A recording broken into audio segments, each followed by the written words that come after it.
본문은 방언에 관한 말씀으로 이루어져 있습니다. 방언이라는 말의 원래 뜻은 다른 나라 언어입니다. 오순절에 성령 충만함을 받은 사도들이 각기 다른 방언으로 설교했다라고 되어 있습니다. 이때 다른 방언이라고 하는 것은 다른 나라 말로 설교를 했다는 뜻입니다. 또 방언이라는 말은 혀를 가리킬 때도 사용하는 표현이었습니다. 예수님께서 귀신 들려 말을 못하게 된 사람을 고쳐주실 때에 그 사람의 혀에 손을 대고 고쳐주셨습니다.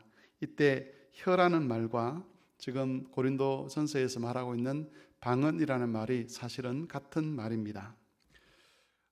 그런데 고린도전서에서는 이런 일반적인 용도가 아니고 성령의 은사와 관련되어서 방언에 관해서 말씀을 하고 있습니다.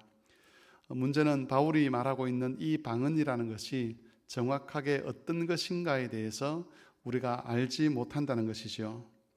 오늘날 일부 사람들은 한국 교회에서 말해주고 있는 그런 방언을 고린도전서에서 말하고 있는 방언과 같은 것으로 이야기를 하지만 그것은 정확하게 알 수 있는 것이 아닙니다.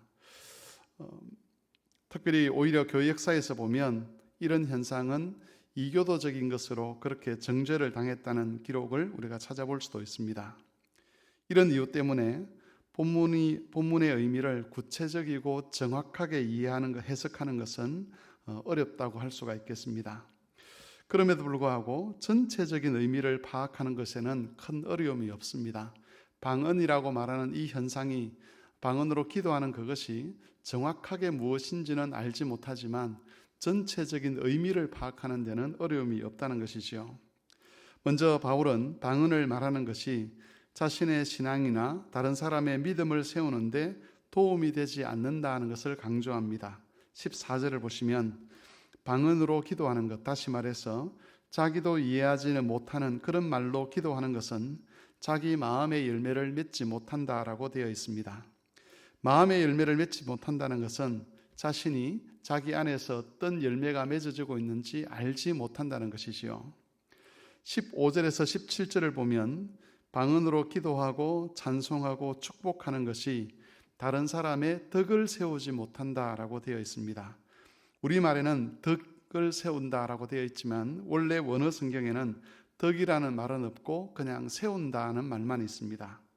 사람을 세운다는 것이지요. 사람을 세운다는 것은 한 사람이 믿음 안에서 굳게 서도록 한다는 뜻입니다. 그러니까 방언으로 기도하고 찬송하고 축복하는 것이 다른 사람을 믿음 위에 세우는 일에는 도움이 되지 않는다는 뜻입니다.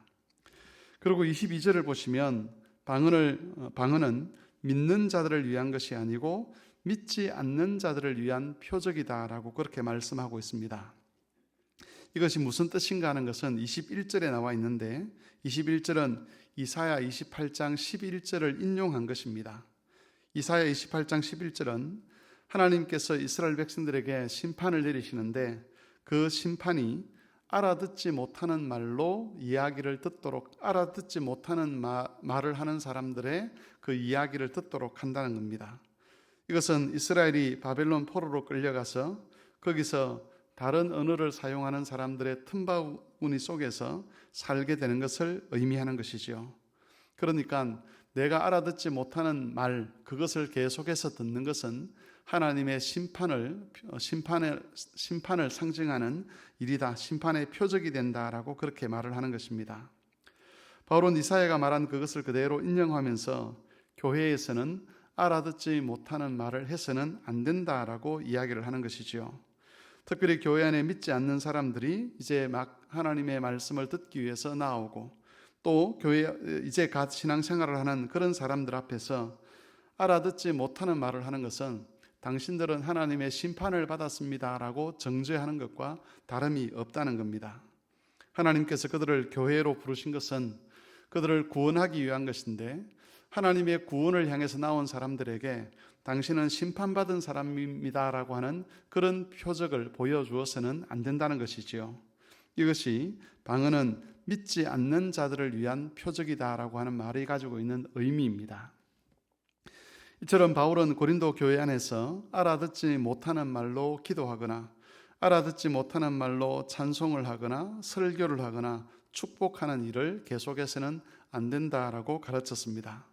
물론 바울은 개인적인 차원에서 그런 일을 하는 것에 대해서는 반대하지 않았습니다. 심지어 바울은 18절에서 자기가 다른 사람들보다 더 많이 방언을 하는 사람이라고 증언합니다. 내 마음에 내가 알아차리도록 유익을 누리는 것은 없지만 그 방언을 통해서 자신의 심령이 하나님 앞에서 복을 누리는 것은 알 수 있다는 것이죠. 바울은 이러면서 방언 대신에 예언을 해야 된다라고 강조를 합니다.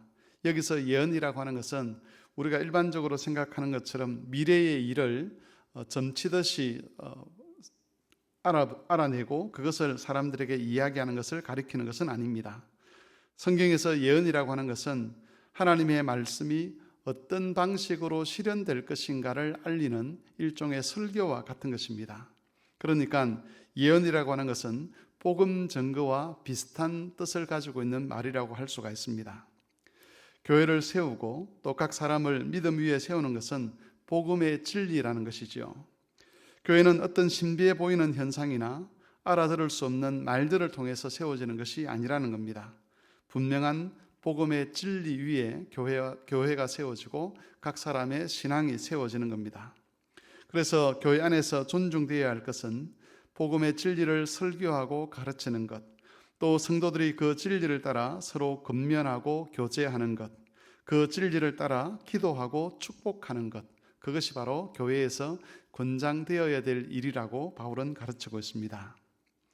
이런 원리를 따라 신앙생활을 하는 것은 다른 사람 보기에는 별로 특별한 것이 없어 보이고 또 너무 밋밋해 보이는 것이 사실입니다. 반대로 어떤 신비한 현상이 나타나고 교회 안에서 알아들을 수 없는 말들이 오고 가고 하면 뭔가 역동성이 있어 보이고 살아있는 교회처럼 보이는 것도 사실입니다. 하지만 믿음이 자라고 교회가 건강하게 세워지고 하나님의 역사가 나타나는 그런 교회는 진리를 붙드는 교회입니다. 많은 행사를 하고 신비한 현상들이 나타나고 많은 활동들이 있다 할지라도 진리가 풍성하지 않으면 교회도 개인의 신앙도 변질될 수밖에 없는 겁니다. 그러므로 우리는 교회가 진리 위에 서는 교회가 되도록 기도해야 합니다. 설교를 통해서 진리가 가르쳐지고 또 성도들의 말 속에 진리가 담겨지고 진리를 따라 기도하고 진리를 따라 권면하는 그런 일들이 일어날 수 있도록 기도해야 되는 것이지요. 바른 설교와 바른 가르침과 진리를 따라 서로 권면하는 것이 풍성해질 때 교회 전체와 그리고 성도 한 사람 한 사람의 신앙이 하나님 앞에서 견고하게 되고 복된 믿음의 자리에 각자가 서게 되는 것입니다. 이 새벽에는 이 말씀을 가지고 기도했으면 좋겠습니다. 하나님께서 우리 성막교회를 이상한 현상 위에 세우시는 것이 아니라 진리 위에 세우시기를 원하는데 그 진리가 풍성한 교회, 말씀이 왕성한 교회가 되어서 교회도 올바르게 세워지고 성도들의 믿음도 올바르게 세워져서 하나님이 약속하신 그 언약의 복을 풍성히 누릴 수 있도록 도와주시기를 그렇게 기도하고 개인적인 기도 제목으로 기도하시겠습니다.